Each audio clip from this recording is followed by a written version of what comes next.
эмомалӣ раҳмон раис ҷумҳури кишвар бо иштироки мақомоти олии кишвар машварати корӣ баргузор кард.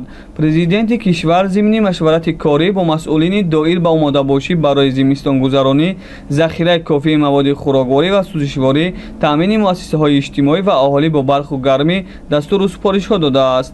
Президенти мамлакат муҳтарам эмомалӣ раҳмон ба ҳукумати кишвар, дастгоҳи иҷроияи президенти ҷумҳурии Тоҷикистон, вазорату идораҳои давлатӣ ва мақомоти